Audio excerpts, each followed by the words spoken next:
አሁን የምናገረው ነገር በጣም ወሳኝና አስፈላጊ ነገር ስለሆነ ነው። የምታዳምጡትን ለሌሎች ሼር በማድረግ እንድታገለግሉ ጠይቃችኋለሁ። በ2012 ዓመተ ምህረት የደቡብ አፍሪካን የደርባን ከተማን ከደረስኩ በኋላ የመጀመሪያ ጊዜ አሁን የወንጌል አብሳሪዎች የሚባለውን ቤተክርስቲያን ያኔ የህይወት ውሃ ምንጭ ቤተክርስቲያንን ለአንዲት ሙሉ ተከታታይ ዓመታት አገለገልኩ። ከአንድ ዓመት አገልግሎት በኋላ ህዝቡ ሳይሆን አመራሩና የቤተክርስቲያን አቋሙ በማይታወቅ ሁኔታ ሲቀየርና ሲጭበረበር ከ2012 13 14 እስከ 15 ባለው ጊዜ ካየው በኋላ በ2016 በደርባን ከተማ ውስጥ የአብያታ አንድነት እንዲመሰረት ለሁሉም ቸርች መሪዎች ጥያቄን አቀረብኩ ማለት ነው። የሁሉም ቸርች መሪዎች ጥያቄን በማስተናገድ የመጀመሪያ አብያታ በደርባን ከተማ የተቋቋመው በ2016 ነው። በዚህ መሰረት የመጀመሪያ ስብሰባን በኬብሮን ቤተክርስቲያን አድርገን እንደም ደስ በሚል ሁኔታ እንግድነትን ተቀብለው እግሮቻችንን ጫማ አስወልቀውን አጥበው በመሐረብ አድርቀው እኔም በቃ ሪቫይቫል አሁን ተጀመረ የሚል ደስታዬን አብስሬ መጣሁ። በሚቀጥለው ሁለተኛ ስብሰባ በዓለም ብርሃን ቤተክርስቲያን አደረገን። እንዲሁም በጥሩ አቀባበል ተቀበሉን። ሶስተኛው ስብሰባ በወንጌል አብሳሪ ቤተክርስቲያን ተደርጎ አንድ የተለየ ነገር ሆነ ማለት ነው። እኔ ችግሩ የመጀመሪያም የነበረው ችግር እይታያ የነበረው ወንጌል አብሳሪ ቤተክርስቲያን ውስጥ ስለነበረ እንደው ምን አይነት ትምህርት ለማስተማር መሪዎች ተዘጋጅተው ይመጣሉ ብዬ ስጠብቅ እንግዶች ከውስጥ ከከተማ መጡ። ከዚያ ምን ሊመጣ ጥሩ ነው፣ ትልቅ ሞዴል በግ ተገዝቶ በቸርች ውስጥ ታረደ። ከዛ ሰው ስጋ ቆርጦ በመብላት በመዝናናት ልክ ጊዜያቸውን ሲያጠፉ ውስጤ በጣም አለቀሰና ወደ ቤት ሄጄ ጸለይኩት። እግዚአብሔርም ተናገረኝ፣ ይህንን ህዝብ ታገለግላለህ፣ ጽና፣ አይዞ፣ በርታ የሚል ድምፅ ሰጠኝ። ይህ 2016 ላይ ነው። በዚህ እርግጠኛ የሆንኩት እንግዲህ ከሌላ ቸርች የመጡ ፓስተሮችንም ይጠብቅ ነበረ። እነሱም ችላ ስላሉ እግዚአብሔር ሆይ በምን አይነት ህይወት ውስጥ ነው የገባሁት የሚል ጥያቄ ነበረኝ።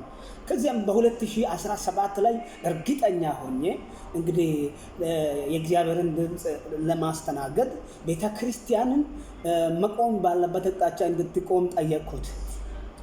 ይህንን ጥያቄ ለቤተ ክርስቲያኑ እንደ አብያታ የሆነው እኛ በየቸርቹ ዞረን በጋርደን ልንበላ ነው ወይ የእግዚአብሔርን ቃል ለመካፈል ነው ብዬ በጠየቅኩት። ሁለተኛ የአብያታ ስብሰባ እንዳልገኝ መሪና ፓስተር ብቻ ይምጣ፣ ሌላ ሰው አይምጣ ተባለ። እግዚአብሔርንም ጠየቁ፣ ጌታ ሆይ ምንድነው? በእርግጠኛ አገልጋይ ነህና ታገለግላለህ? የመሪነት የአገልግሎትን መደብ ጠይቅ የሚል ቃል ሰማው። ወንጌል አብሳሪ ቤተክርስቲያን 2017 ላይ በጃንዋሪ 1 ላይ የሙሉ ጊዜ አገልግሎት እንድሰጠኝና ለዚህ ህዝብ ያለኝን ቃል ለማካፈል በዝግጅት ቤተክርስቲያን ደብዳቤ ያስገባሁት እስከ ዛሬ አለ። ከዚያም በዚህ ደብዳቤ የመጀመሪያ ምላሽ የተሰጠው ምን ቢባል ነው? ደሞዝ ላንተ ልንከፍል ቤተክርስቲያን ባጀት የላትም አሉ። እኔም ጥሩ ደስ የሚል ቢዝነስ ስለነበረኝ የራስን ቢዝነስ እየሰራው ወንጌልን ለእናንተ ለማገልገል ተዘጋጅቻለሁ አልኳቸው። እንግዲህ ይህ ጥያቄ እነሱን አስቆጣቸው። የነበረኝ ቢዝነስ እንዳይኖርና ከነጭራሹ መጥፋት እንዳለበት ወሰኑ። እኔን ለማስገደል ደግሞ በድብቅ አሴሩ ማለት ነው። ከዚህ የተነሳ ቢዝነስን በተከታታይ ሌባ በማላክ ዲአክቲቬት ወይም አጠፉ።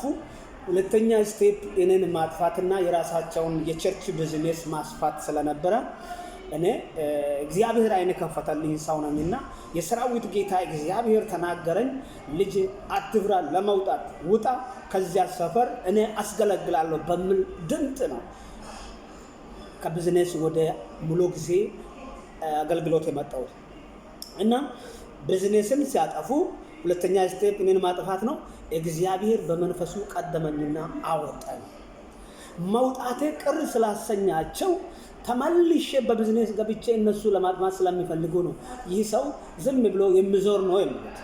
እኔ አልዞርኩም። ለዞረባቸው ሰዎች የወንጌልን መሰረት ለማሳዝ ከዛሬ 10 ዓመት ጀምሮ የ10 ዓመት ትግል ታግየዋለሁ።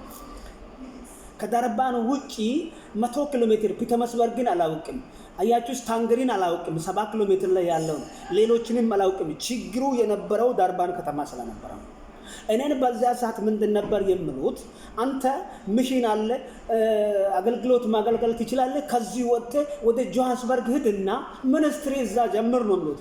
እኔ በውስጤ የመጣኝ አቋም ጆሃንስበርግም ብሄድ ወደ ሌላ ዓለምም ብሄድ በተስተካከለ አቋም በከተማ አሸናፊ በመሆን አልፌ ብሄድ እንጂ እዚህ ምን ተገለገላ ምን ተሰራ ብዬ ነው አልፌ የሚሄደው።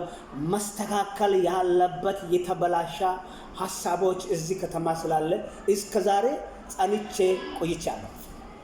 አሁን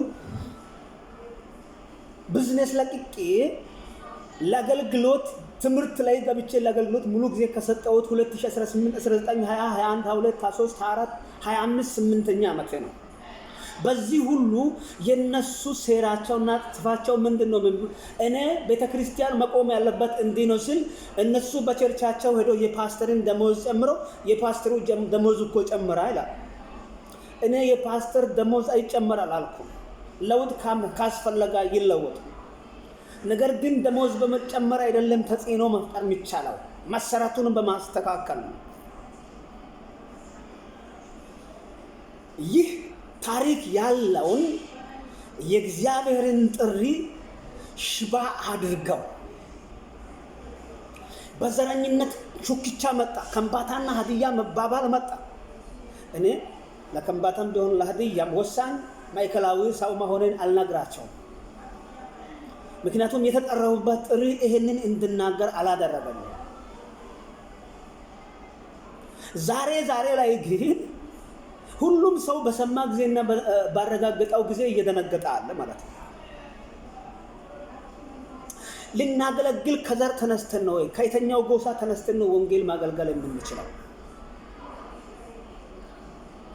ስለዚህ የአሁኑ የአብያታ ስብሰባ በዳርባን ከተማ የሚደረገው እንደ ሌላኛው እንደ ጆሃንስበርግም እንደ ኬፕ ታውንም 20 እና 30 ገጽ ወረቀቶች ተዘጋጅተው ከዛም በኋላ በመሪዎች ላይ የሆነ ነገር ተባብለው መመለስ አይደለም። ከዚያ ያለፈ ነገር አለ።